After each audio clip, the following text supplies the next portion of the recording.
আসিফ মাহমুদ উনি বলছে, হ্যাঁ সমন্বয় উপদেষ্টা দু একটা কথা বলে যেত, উনি কেন পলাই গেল? উনি নতুন ক্ষমতায় এসছে, আমাদের কথা শুনবে। উনিও কিন্তু এই কয়েকদিন আগে রাজপথে ছিল।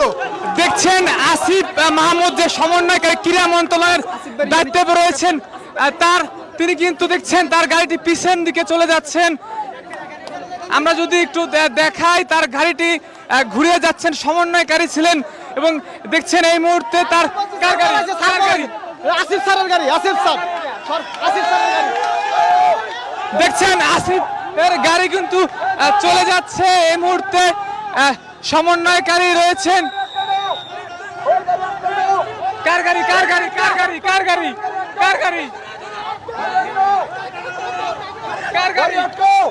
এটা? উপদেষ্টার গাড়ি। কি নাম কি? নাহিদ। দেখছেন গাড়ি কিন্তু সরে। কার গাড়ি এটা? আসিফ মাহমুদ নাম বলছিল উনি আমাকে, যখন বলছে উপদেষ্টা, হ্যাঁ উপদেষ্টা, উনি আমাকে নাম্বার দিছে, বলছে আপনারা লিখিত আকারে একটা দেন, আমাদের গাড়িটা সাথ দেন, এতটুকু বলছে। পরে যখন আমরা ওনাকে ছাড়ি নাই, উনি ওনার ইচ্ছা মতো আবার ব্যাক করে চলে গেছে। আসলে কি প্রমাণিত হলো এটা?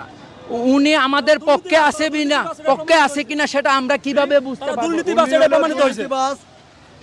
তাদের সামনে কথা বলার মতো কোনো সাহস নাই, তারা দুর্নীতি করতে কথা বলছে, আমাদের সাথে কথা বলছে যে আপনারা একটা লিখিত আমাদেরকে দেন। আমি আসিফ মাহমুদ বলছিল, আসিফ মাহমুদ উনি বলছে, হ্যাঁ সমন্বয় উপদেষ্টা আসিফ মাহমুদ নাম হিসাবে বলছে, হ্যাঁ। তো উনি বলতেছে যে আপনারা একটা লিখিত দেন। স্যার আমি বলতেছি লিখিত কি?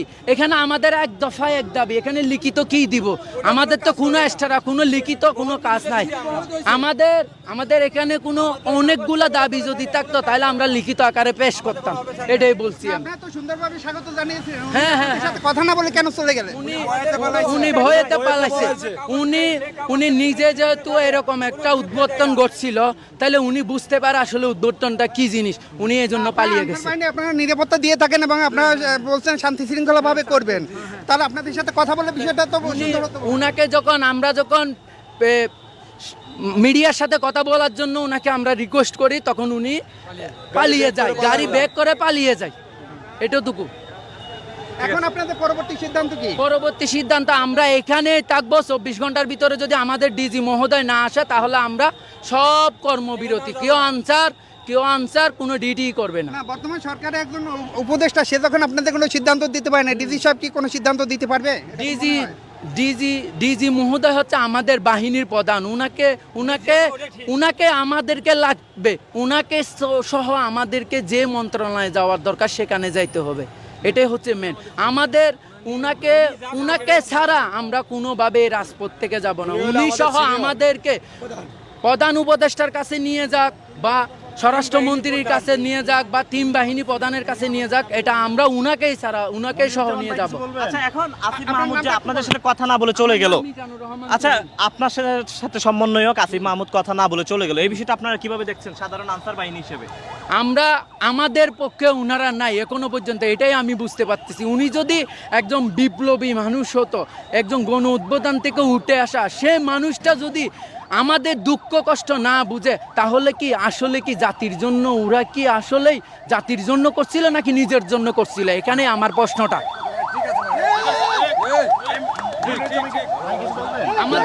আমাদের শ্রদ্ধেয়, আমরা কষ্ট করি, বহুত কষ্ট করি আমরা।